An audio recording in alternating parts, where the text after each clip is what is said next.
નમસ્કાર મિત્રો, સ્વાગત છે તમારું ધ ઇન્ફો ગુજરાતીમાં। આજના આ વિડીયોમાં આપણે વરસાદની કમોસમી વરસાદની કરવામાં આવેલા આગાહી, જેની અંદર અંબાલાલ પટેલ અને હવામાન વિભાગ દ્વારા કરવામાં આવેલા આગાહી, માનવ કલ્યાણ યોજના, પીએમ કિસાન ₹9,000 મળશે, જમીન વિશેનો કાયદો અને પેટ્રોલ ડીઝલના ભાવને લઈને વાત કરવાના છીએ, ચર્ચા કરવાના છીએ। તો વિડીયો છેલ્લે સુધી જોવો અને જો તમે અમારી આ ચેનલ પર નવા હોય તો ચેનલને જરૂરથી સબસ્ક્રાઈબ કરી નાખજો। ગુજરાતમાં હવામાન વિભાગે ભર ગરમીમાં ભારે વરસાદની આગાહી કરી છે। દક્ષિણ પશ્ચિમ રાજસ્થાન તરફથી એક સિસ્ટમ સક્રિય થઈ છે, જેના કારણે દક્ષિણ ગુજરાત અને સૌરાષ્ટ્ર સહિત કચ્છમાં કમોસમી વરસાદની આગાહી કરવામાં આવી છે। હવામાન વિભાગ દ્વારા કરવામાં આવેલા આગાહી પ્રમાણે દક્ષિણ પશ્ચિમ રાજસ્થાન તરફ સિસ્ટમ સક્રિય છે। દક્ષિણ ગુજરાત અને સૌરાષ્ટ્ર સહિત કચ્છમાં ભારે વરસાદની આગાહી કરવામાં આવી છે, જેમાં અમરેલી, ભાવનગર, વલસાડ, તાપી, ડાંગ, દમણ, દાદરાનગર હવેલીમાં જે છે વરસાદની આગાહી કરવામાં આવી છે। રાજ્યમાં ઉત્તરથી ઉત્તર પશ્ચિમના પવનો ફૂંકાશે। 26 એપ્રિલ સુધી તાપમાન યથાવત રહેશે। અમદાવાદમાં 41 ડિગ્રી, રાજકોટમાં 38 ડિગ્રી, સુરતમાં 38 ડિગ્રી, વડોદરામાં 39, દાહોદમાં 38, ડીસામાં 38 અને ભુજમાં 39 ડિગ્રી જે છે તાપમાન રહેશે। તો બીજી બાજુ જે છે અંબાલાલ પટેલ મુજબ જે છે ગુજરાતમાં થોડાક જ દિવસોમાં પ્રી મોન્સૂન એક્ટિવિટી શરૂ થઈ શકે છે। રાજ્યના કેટલાક ભાગોમાં પવન સાથે કમોસમી વરસાદ પડી શકે છે। એપ્રિલના અંતમાં અને મે મહિનાની શરૂઆતમાં પણ વરસાદી ઝાપટા સાથે કરા પડવાની શક્યતા છે। ખાસ કરીને મે મહિનામાં જે છે ગાજવીજ સાથે અચાનક વરસાદી માહોલ સર્જાઈ શકે છે। વરસાદી આગાહી સાથે જે છે અંબાલાલ પટેલે આકરી ગરમીનો પણ સંકેત જે છે આપ્યો છે। ત્યારબાદ મિત્રો આગળ વાત કરીએ તો માનવ કલ્યાણ યોજના વિશે, જેના અંતર્ગત જે છે ટૂલ કિટ સહાય મળવા પાત્ર રહેતી હોય છે। જેના અંતર્ગત જે છે દૂધ, દહીં વેચનાર, ભરતકામ, બ્યુટી પાર્લર, પાપડ બનાવટ, વાહન સર્વિસ અને રિપેરિંગ, પ્લમ્બર, સેન્ટિંગ કામ, ઇલેક્ટ્રિક એપ્લાયન્સ રિપેરિંગ, અથાણા બનાવટ અને પંચર કિટ, આ 10 પ્રકારના જે છે વ્યક્તિઓ એટલે કે વ્યવસાય કરતા લોકો માટે ટૂલ કિટની સહાય મળતી હોય છે। જેના અંતર્ગત જે છે ઉંમરની વાત કરીએ તો મિત્રો 18 થી 60 વર્ષની ઉંમર અને વાર્ષિક આવક જે છે કુટુંબની જે છે 6 લાખ રૂપિયાની મર્યાદા હોય છે। જે લોકોની કુટુંબની વાર્ષિક મર્યાદા 6 લાખ કે તેથી ઓછી હોય એવા લોકો જે છે આ યોજનામાં ફોર્મ ભરી શકે છે અને આ યોજનાનો લાભ લઈ શકે છે। તો હવે મિત્રો વાત કરીએ આ યોજનાના ફોર્મ વિશે। તો દર વર્ષે જે છે એપ્રિલ મહિનાની અંદર આ યોજના શરૂ થઈ જતી હોય છે, બહાર પડી જતી હોય છે, ઓપન થઈ જતી હોય છે, જે ઈ કુટીર નામની જે પોર્ટલ છે ત્યાં। પરંતુ હાલમાં જે છે ચૂંટણીનો ગુજરાતની અંદર માહોલ હતો, તો એના કારણે હજુ પણ આ યોજના શરૂ કરવામાં આવી નથી। તો ચૂંટણી પૂર્ણ થઈ ચૂકી છે, તો હવે કદાચ જે છે ગવર્મેન્ટ આ યોજનાને ઓપન કરી શકે છે। અત્યાર સુધી ગવર્મેન્ટે શા માટે આ યોજનાને શરૂ હજી જે છે ઓપન નથી કરી, એ પણ જે છે ગવર્મેન્ટને એક સવાલ રહ્યો। કારણ કે દર વર્ષે જે છે સારા એવા ટૂલ કિટની સહાય જે છે જે વ્યવસાય કરતા જે લોકો હોય છે, જે મજૂરો હોય છે, એને સરકાર ગવર્મેન્ટ જે છે આપે છે। તો આ વર્ષે શા માટે હજુ શરૂ કરવામાં નથી આવી? તો જલ્દીથી જલ્દી ગવર્મેન્ટ આ યોજનાને શરૂ કરે અને લોકો જે છે વહેલા તે પહેલાંના ધોરણે જે છે ફોર્મ ભરીને ટૂલ કિટ્સની સહાય મેળવી લે।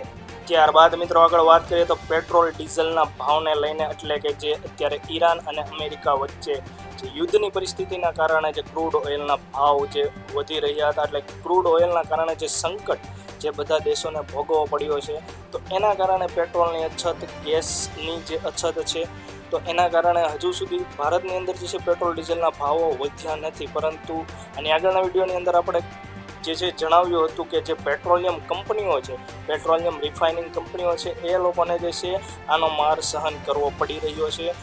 270 અબજ જેટલું જે છે એ લોકોએ જે છે અત્યાર સુધીમાં જે છે ખોટ ભોગવી છે।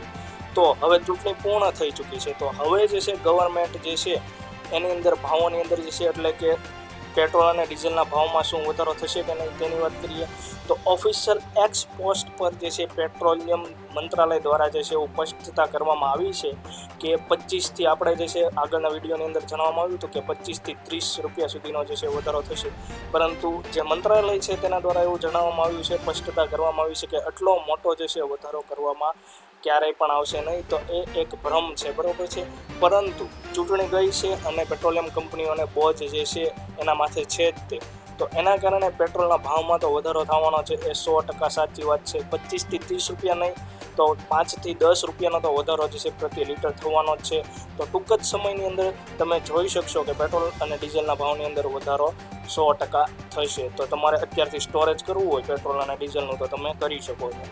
અને ત્યારબાદ મિત્રો વાત કરીએ પીએમ કિસાન યોજનાની અંતર્ગત જે છે વર્ષે ₹9,000 મળશે। તો તેમાં મિત્રો વાત કરીએ તો પશ્ચિમ બંગાળની અંદર હાલમાં જે છે બીજા તબક્કાનું મતદાન હતું અને ત્યારે જે છે નરેન્દ્રભાઈ મોદી દ્વારા જે છે જાહેરાત કરવામાં આવી હતી, એટલે કે એની સ્પીચની અંદર જે છે એણે એવું કહ્યું હતું કે ખેડૂતોને જે છે દર વર્ષે જે પીએમ કિસાનની અંદર જે પૈસા રકમ ચૂકવવામાં આવે છે એ દર વર્ષે જે છે 6,000 રૂપિયા એટલે કે 2,000ના હપ્તા રૂપિયા ચૂકવવામાં આવે છે, તેમાં વધારો કરીને 9,000 રૂપિયા આપવામાં આવશે. તો તેના વિશે મિત્રો વાત કરીએ તો પશ્ચિમ બંગાળના બીજા તબક્કાના મતદાન પહેલાં પ્રધાનમંત્રી નરેન્દ્ર મોદીએ એક મોટી જાહેરાત કરી. તેમણે કહ્યું હતું કે ભાજપની સરકાર જો ત્યાં બનશે તો ખેડૂતોને જે છે આપવામાં આવતી પીએમ કિસાન સન્માન નિધિને વધારીને રૂપિયા 9,000 કરવામાં આવશે. વાર્ષિક જે છે 6,000 રૂપિયા આપવામાં આવે છે. અને હાલમાં જે છે દેશભરમાં પીએમ કિસાન સન્માન નિધિ હેઠળ જે છે 6,000 રૂપિયાનું જે છે દર વર્ષે વિતરણ પણ કરવામાં આવી રહ્યું છે. સાથે સાથે આ સભાની અંદર જ્યાં પશ્ચિમ બંગાળની અંદર સભા કરી હતી નરેન્દ્ર મોદીએ, ત્યાં જે છે મહિલાઓ માટે અને બીજી પણ ઘણી યોજનાઓ વિશે કે જ્યાં ગવર્મેન્ટ જે છે મફત સારવાર એને રિલેટેડ ગવર્મેન્ટ જે નવા પ્લાન લાવી રહી છે તો એના વિશે પણ વાત કરી હતી ત્યાં પશ્ચિમ બંગાળની અંદર. તો હવે એ જોવાનું રહ્યું કે શું ખરેખર જે છે 9,000 રૂપિયા સરકાર ગવર્મેન્ટ જે છે ખેડૂતો માટે કરશે કે નહીં. ત્યારબાદ મિત્રો આગળ વાત કરીએ તો જમીન મહેસૂલ સુધારા અધિનિયમને એટલે કે જમીનને રિલેટેડ એક જે સુધારો કરવામાં આવ્યો છે ગવર્મેન્ટ દ્વારા, એટલે કે આપણા સીએમ આપણા જે છે મુખ્યમંત્રી દ્વારા ભૂપેન્દ્રભાઈ પટેલ દ્વારા જે છે સુધારો કરવામાં આવ્યો છે તેના વિશે. તો જમીન મહેસૂલ અધિનિયમ 1879ની કલમ 135Dની જોગવાઈમાં સુધારો થયો છે. 30 દિવસની નોટિસમાંથી નાગરિકોને મુક્તિ મળશે. વિવાદ ન હોય તેવા કિસ્સામાં તે જ દિવસે વેચાણની નોંધ પ્રમાણિત કરીને પાકી એન્ટ્રી થશે. એટલે કે સુધારો કરીને એવું કરવામાં આવ્યું છે કે હવે જે જમીનો વિવાદની અંદર ના હોય તો એ જે છે તે જ દિવસથી એનું વેચાણ કરી શકશે. લોકોને એનું વેચાણ કરવું હોય તો એમાં કરી શકશે, પાકી એન્ટ્રી કરી શકશે. તપાસની જરૂરિયાતવાળા કિસ્સામાં જે છે નોટિસનો સમયગાળો 30 દિવસથી ઘટાડીને માત્ર 7 દિવસ કરાયો છે. તો જે લોકોને જમીન વેચાણ કરવાની હોય, બિન જે છે ખેતીની જમીન હોય તો એ લોકોને જમીનના ઘણીવાર જે છે પ્રશ્ન રહેતા હોય છે, તો એની અંદર મોટો સુધારો કરવામાં આવ્યો છે. એક તો જે જમીન વિવાદની અંદર હોય તો એ લોકોને 30 દિવસનો પહેલાં જે છે એવું હતું કે 30 દિવસનો સમયગાળો આપવામાં આવે, તો એ જે છે સમયની અંદર ઘટાડો કરવામાં આવ્યો છે. હવે માત્ર જે છે 7 દિવસ સુધી જે છે એમાં જે છે નોટિસનો સમયગાળો આપવામાં આવશે.